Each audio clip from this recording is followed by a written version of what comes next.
Should they be given another chance? Should they get another council house? Where are they going to go?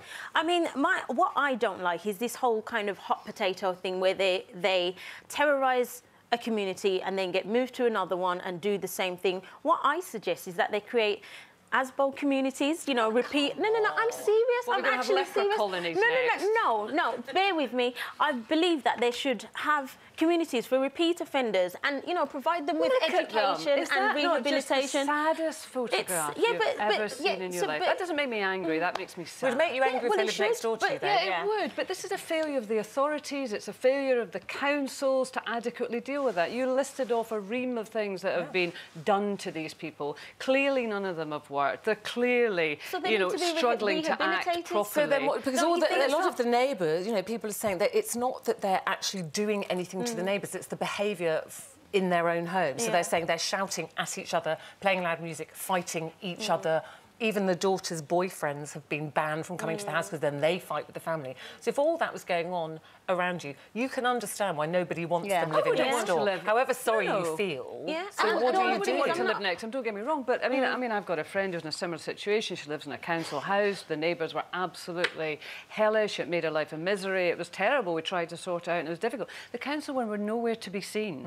And they put on these kind of orders, etc., that they know aren't going to do anything. So they've got to do something effective. The trouble is, if you put them all in one place, Jamelia, you end up with a kind of no-go areas. No, but I'm not saying just throw them there and leave them to terrorise each other. I'm saying, you know, have a centre there that rehabilitates, force them to go to classes every day. I mean, they clearly have issues. There clearly is a problem. I'm not saying throw them away and get rid of them. I'm not saying that at all. Well, I tell you what I do, because when I read the story, it seems to be that they all fight amongst each other. They just do not get on in the same small environment. So my thing would be, OK, we'll give you council houses, but we're splitting you up. Yeah, that's a good idea. I wouldn't throw them all back in the same house. They obviously cannot. Because they're adult. I mean, they would end up in the same. They would end up in the same house. I mean, what are you going to do? Send them to other parts of the country? I mean, I know what you're saying, but you cannot do that with adult people. You just can't. What's the solution? Yes, you can. You can say we've got a two-bedroom council house there and we've got a one-bedroom flat there, and that's how we're. And how long do you think it would be before they were back in the same house shouting at each other? But they have to. Surely some boundaries have to be set if you're in council housing. The thing is, the boundaries are supposed to be. I know what you're saying, that clearly they probably are people that need help, they need counselling, they need advice.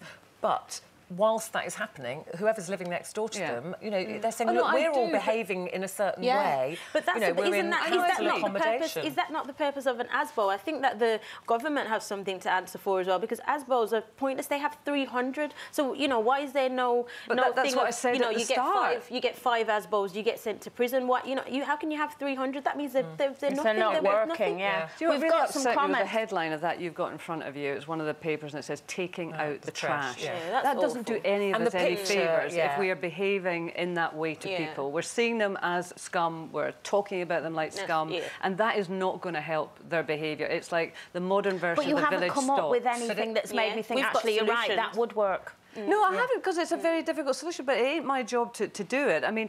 No, but luckily you don't live next door to them, and at that point I wouldn't care what they did with them. I'd just want them off my estate and out of my... Yes, I know, but what I would do is go to my council and saying, you need to sort this out. What I'm saying is councils don't generally sort this out. But that's how they just let people fight about it. I know, we've got some comments. It's not all about our opinions. Jeanette says they are all out of control. No one should have to have them as neighbours. Teach them a lesson and just throw them out. Alison says, don't give them another council house, let them find a place to rent privately, and we should stop rewarding bad behaviour. We've had an awful lot. We've had a lot of your comments on this, and 30% of our viewers at the moment, sorry, 80% of our viewers at the moment think they should not be given. But they'll end up homeless. They'll end up homeless, and that will be another problem. And how do you deal with that?